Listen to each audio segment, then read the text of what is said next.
Mapagpalang umaga po sa inyong lahat. Andito po ako sa bayan ng Balongaw, Pangasinan. Meron po tayong tinitingnan dito na along National Highway yan. Papunta po ng bayan yan. Malapit po sa market. Nasa 700 meters lamang po mula dito. So may mga katabi po itong establishment like construction supply, groceries at iba pa po. So meron pa po dyan mga iba't ibang paninda. May mga ulam, may mga pang-ulam, mayroong iba't ibang klase po ng paninda dito sa lugar na ito. So mula naman sa palengke, 700 meters lamang. Kung gusto mo lang bumili ng gulay, may mabibilhan din po ng gulay dyan. So ayun, ito po ay bayan ng Balongaw, Pangasinan. May sukat pong 1,676 square meter. At ang nito nakabakod na, may gate na ganyan. So kung gusto mo pong i-develop pa yung gate nya, pwede naman po. So maganda po itong residential farmland mo para malapit ka lang sa bahay. Yung mga naghahanap po ng ganito kalapit, ganyan po yung loob nya. At hindi po natin mapasok sa loob kasi masukal. So bubuksan na lang natin yung gate para makita lang din po ninyo yung bungad. So ito po ay nakabakod hanggang sa likod. So wala ka na may problema sa bakod. At ito nga po ay ang bayan ng Balongaw.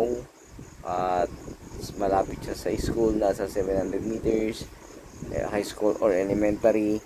Tapos dun sa may malapit na rin po siya sa town proper. At paglabas mo na tong gate na to, along National Highway na siya. So marami po pong sasakyan, hindi mo na po problema ang sasakyan papunta po sa SM, papunta po ng kung may pupuntahan ka, dahil labas mo, marami ka na pong masasakyan. At papunta rin po ng bayan, pwede mong lakarin kung gusto mong lakarin. Pwede na naman po kung may marami pa rin pong dumadaang sasakyan po dyan like tricycle, jeep, yun mga yun po. So sana magustuhan nyo po ito. Muli, ito po ay bayan ng Balongaw, Pangasinan. May tanim pong mga mangga na namumunga na po yan. Nasa 10 piraso po. At yung buko, ayan, may tanim din po buko. Malapit na rin po sigurong mamunga yan. So ulitin ko, yan po yung papuntang bayan ng Balongaw. Sa likod naman papuntang Umingan tsaka Isabela, San Jose, yung mga yun po.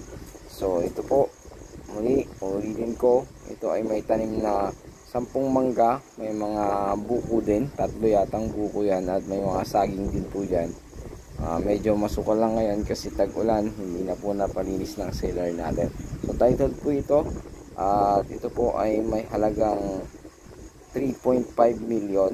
Yun po yung gusto ng seller po natin, at tayo na lang po ay tumawad. So ayun, muli, maraming salamat. Ito po ang lingkod, Ichat Joel. Ayan po yung map nya, 700 metro lang mula sa bayan, at ito naman po yung pahaba. So muli, maraming salamat. God bless you all.